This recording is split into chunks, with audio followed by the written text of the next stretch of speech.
ಆತ್ಮೀಯ ವೀಕ್ಷಕರೇ, ಕರ್ನಾಟಕ TET 2025ಕ್ಕೆ ಸಂಬಂಧಪಟ್ಟಂತೆ ಪಠ್ಯಕ್ರಮವನ್ನು ನೋಡ್ತಾ ಹೋಗೋಣ. ಈ ಪಠ್ಯಕ್ರಮವು ಏನಂತೀವಪ್ಪ ಅಂತಂದರೆ, ಈ ಒಂದು ಗೌರ್ಮೆಂಟ್ ವೆಬ್ಸೈಟಲ್ಲಿ ಅಂದರೆ ಡಿಪಾರ್ಟ್ಮೆಂಟ್ ವೆಬ್ಸೈಟಲ್ಲಿ ಬಿಟ್ಟಿರ್ತಕ್ಕಂತಹ ಒಂದು ಸಿಲೆಬಸ್ ಆಗಿರುತ್ತೆ.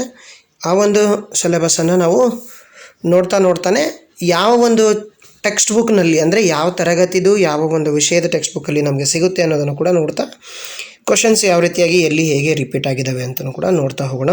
ಡೀಟೇಲಾಗಿ ಬನ್ನಿ. ನಾವು ಈ ಹಿಂದಿನ ಒಂದು ವಿಡಿಯೋನಲ್ಲಿ ಪತ್ರಿಕೆ 1ರ ಒಂದು ಸಿಲೆಬಸ್ಸನ್ನು ಡೀಟೇಲಾಗಿ ನೋಡಿದ್ದೇವೆ. ನೀವು ಆ ಒಂದು ವಿಡಿಯೋನು ಕೂಡ ವೀಕ್ಷಿಸಬಹುದು. ಸೊ ಇವಾಗ ಬನ್ನಿ 6ರಿಂದ 8ನೇ ತರಗತಿಯ ಅಭ್ಯರ್ಥಿಗಳಿಗಾಗಿ ಇರುವ ಒಂದು ಸಿಲೆಬಸ್ ನೋಡ್ತಾ ಹೋಗೋಣ. ಅದರಲ್ಲಿ ಸೇಮ್ ಪತ್ರಿಕೆ 1ರಲ್ಲಿ ಯಾವ ರೀತಿಯಾಗಿದೆ ಅದೇ ರೀತಿಯಾಗಿ ಇಲ್ಲೂ ಕೂಡ ಏನಾಗಿರುತ್ತೆಪ್ಪ ಅಂತಂದರೆ ಸೈಕಾಲಜಿ ಇರುತ್ತೆ. ಅಂದರೆ ಚೈಲ್ಡ್ ಸೈಕಾಲಜಿ ಆ್ಯಂಡ್ ಪೆಡಗಾಗಿ. ಇದರಲ್ಲಿ ಪೂರ್ವ ಬಾಲ್ಯಕ್ಕೆ ಸಂಬಂಧಪಟ್ಟಂತೆ ಪ್ರಶ್ನೆಗಳು ಹೆಚ್ಚಾಗಿ ಕೇಳೋದಿಲ್ಲ, ಉತ್ತರ ಬಾಲ್ಯಕ್ಕೆ ಸಂಬಂಧಪಟ್ಟಂತೆ ಪ್ರಶ್ನೆಗಳು ಜಾಸ್ತಿ ಇರ್ತವೆ. ಈ ಸಿಲೆಬಸ್ ಈ ರೀತಿಯಾಗಿದೆ, ತಾವು ಗಮನಿಸಬಹುದು. ಇದರಲ್ಲೂ ಕೂಡ ಮೌಲ್ಯಮಾಪನ, ಸಮನ್ವಯ ಶಿಕ್ಷಣ ಮತ್ತು ಲಿಂಗ ತಾರತಮ್ಯಕ್ಕೆ ಸಂಬಂಧಪಟ್ಟಂತೆ ಅಂದರೆ ಲಿಂಗ ಸಮಾನತೆಗೆ ಸಂಬಂಧಪಟ್ಟಂತೆ ಪ್ರಶ್ನೆಗಳು ಬರ್ತಕ್ಕಂಥ ಚಾನ್ಸಸ್ ತುಂಬ ಇರುತ್ತೆ. ಅದಾದಮೇಲೆ ಕಲಿಕೆ ಮತ್ತು ಬೋಧನಾಶಾಸ್ತ್ರದಲ್ಲೂ ಕೂಡ ನಿಮಗೆ ತುಂಬ ಪ್ರಶ್ನೆಗಳು ರಿಪೀಟ್ ಆಗುತ್ತೆ. ಅಂದರೆ ಕಲಿಕೆ ಮತ್ತು ಬೋಧನಾಶಾಸ್ತ್ರ ವಿಷಯ, ಈ ಒಂದು ಸಮನ್ವಯ ಶಿಕ್ಷಣ, ಅದೇ ರೀತಿಯಾಗಿ ಮೌಲ್ಯಮಾಪನ, ಇಷ್ಟು ಚಾಪ್ಟರ್ಸ್ಗಳು ನೀವು ಕವರ್ ಮಾಡಿಕೊಂಡ್ರೆ ಇದು ನಿಮಗೆ ಏನಾಗುತ್ತೆಪ್ಪ ಅಂತಂದರೆ ನಿಮ್ಮ ಒಂದು ಸ್ಪೆಸಿಫಿಕ್ ಸಬ್ಜೆಕ್ಟಲ್ಲಿ, ಅದು ಗಣಿತ ಇರ್ಬೋದು, ವಿಜ್ಞಾನ ಇರ್ಬೋದು, ಸಮಾಜ ವಿಜ್ಞಾನ ಇರ್ಬೋದು, ಅಲ್ಲೂ ಕೂಡ ಏನಾಗುತ್ತೆ ನಿಮಗೆ ತುಂಬಾ ಹೆಲ್ಪ್ಫುಲ್ ಆಗುತ್ತೆ. ಇವಾಗ ನಾವು ಬರೋಣ ಭಾಷಾ ವಿಷಯಕ್ಕೆ ಸಂಬಂಧಪಟ್ಟಂತೆ. ಭಾಷಾ ವಿಷಯದಲ್ಲಿ ಏನಾಗುತ್ತೆ, ತಮಗೆ ಗೊತ್ತಿರೋ ಪ್ರಕಾರನೇ ಏನಾಗುತ್ತೆ, ಒಂದು 15 ಅಂಕದ್ದು ಪ್ಯಾಸೇಜ್ ಇರುತ್ತೆ. ಉಳಿದ ಒಂದು 15 ಅಂಕದ್ದು ಏನಿರುತ್ತೆಪ್ಪ ಅಂತಂದರೆ ಪೆಡಗಾಗಿ ಇರುತ್ತೆ. ಸೊ ಆ ಒಂದು ಪೆಡಗಾಗಿನಲ್ಲಿ ನೀವು ಸೈಕಾಲಜಿನಲ್ಲಿ ಮಾಡಿರ್ತಕ್ಕಂಥ ಪೆಡಗಾಗಿದೆ ಒಂದು 7ರಿಂದ 8 ಪ್ರಶ್ನೆಗಳು ಆನ್ಸರ್ ಮಾಡಲಿಕ್ಕೆ ನಿಮಗೆ ಅಲ್ಲಿನ ಹೆಲ್ಪ್ ಆಗುತ್ತೆ. ಉಳಿದ ಒಂದಿಷ್ಟು ಪ್ರಶ್ನೆಗಳು ಏನಾಗುತ್ತೆ, ನೀವು ಭಾಷಾ ಕೌಶಲ್ಯಗಳಿಗೆ ಸಂಬಂಧಪಟ್ಟಂತೆ ಹಾಗೂ ಭಾಷೆಯ ಒಂದು ಬೇರೆ ಬೇರೆ ಸಿದ್ಧಾಂತಗಳಾಗಿರ್ಬೋದು, ಬೇರೆ ಬೇರೆ ವ್ಯಾಖ್ಯೆಗಳಾಗಿರ್ಬೋದು, ಅವುಗಳನ್ನು ನೋಡಿಕೊಂಡ್ರೆ ನಿಮಗೆ ಇಲ್ಲಿ ಎಕ್ಸಾಮ್ ಹ್ಯಾಂಡಲ್ ಮಾಡಲಿಕ್ಕೆ ಈಸಿ ಆಗುತ್ತೆ. ಸ್ಪೆಷಲಿ ಭಾಷಾ ಬೋಧನೆಯಲ್ಲಿರುವ ಕೆಲವೊಂದು ಸವಾಲುಗಳಾಗಿರ್ಬೋದು, ದೋಷಗಳಾಗಿರ್ಬೋದು, ಕೆಲವೊಂದು ಕೌಶಲ್ಯಗಳಿಗೆ ಸಂಬಂಧಪಟ್ಟಂತೆ ಮಾತ್ರ ಸಪ್ರೇಟಾಗಿ ನೋಡ್ಕೊಳ್ಬೇಕಾಗುತ್ತೆ. ಉಳಿದು ಎಲ್ಲವೂ ಕೂಡ ಕಾಮನ್ ಆಗಿರುತ್ತೆ. ಇವಾಗ ಗಣಿತ ವಿಜ್ಞಾನ ಅಭ್ಯರ್ಥಿದು ನೋಡೋದಾದರೆ, ಗಣಿತ ವಿಷಯಕ್ಕೆ ಸಂಬಂಧಪಟ್ಟಂತೆ ಆಲ್ಮೋಸ್ಟ್ ತಾವು ಇಲ್ಲಿ ಚಾಪ್ಟರ್ಸ್ ಹೆಸರುಗಳು ನೋಡ್ಬೋದು. ಸೊ ಆಲ್ಮೋಸ್ಟ್ ತಾವು 8th 9th 10th chapters cover ಮಾಡಿದ್ರೆ ಸಾಕಾಗುತ್ತೆ. 8th 9th and 10th chapters ನಾವು ಮುಂದೆ ಡೀಟೇಲಾಗಿ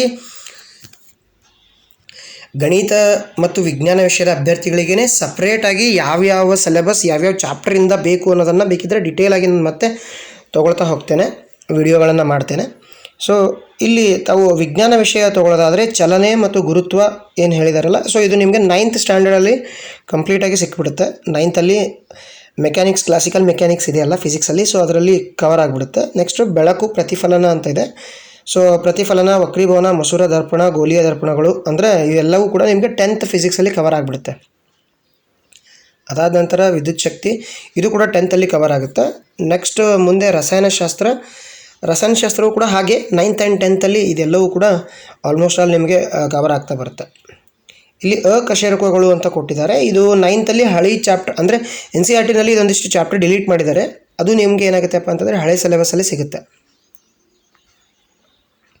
ಮುಂದೆ ಜೀವಶಾಸ್ತ್ರ, ಇದು ಕೂಡ ಹಾಗೆ 9th ಆ್ಯಂಡ್ 10th ಬಯಾಲಜಿ ಓದ್ಕೊಂಡ್ರೆ ನಿಮಗೆ ಆಲ್ಮೋಸ್ಟ್ ಕವರ್ ಆಗುತ್ತೆ. ಬಟ್ ಈ ಸೂಕ್ಷ್ಮಾಣು ಜೀವಿಗಳು ಏನಿದೆಯಲ್ಲ, ಈ ಸೂಕ್ಷ್ಮಾಣು ಜೀವಿಗಳು 8th ಸ್ಟ್ಯಾಂಡರ್ಡ್ ಒಂದು ಸ್ವಲ್ಪ ಓದ್ಕೊಳ್ಬೇಕಾಗುತ್ತೆ.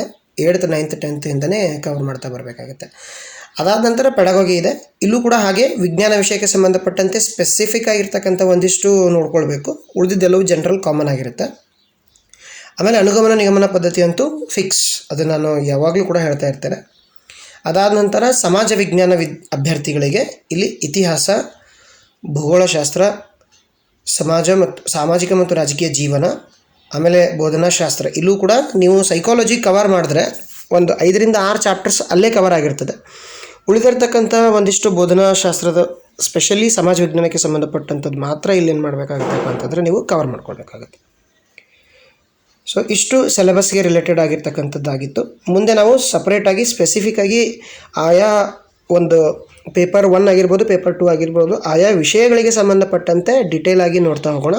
ಆಮೇಲೆ ಚಾಪ್ಟರ್ ವೈಸ್ ಕೂಡ ಕೆಲವೊಂದಿಷ್ಟು ಚಾಪ್ಟರ್ಸ್ಗಳದ್ದು ಕೂಡ ಸಂಬಂಧಪಟ್ಟಂತೆ ಹಾಗೂ ಹಿಂದಿನ ಒಂದು ಪ್ರಶ್ನೆ ಪತ್ರಿಕೆಗಳಲ್ಲಿ ಬಂದಂತಹ ಪ್ರಶ್ನೆಗಳನ್ನು ಕೂಡ ನಾವು ಡಿಸ್ಕಸ್ ಮಾಡ್ತಾ ಹೋಗೋಣ.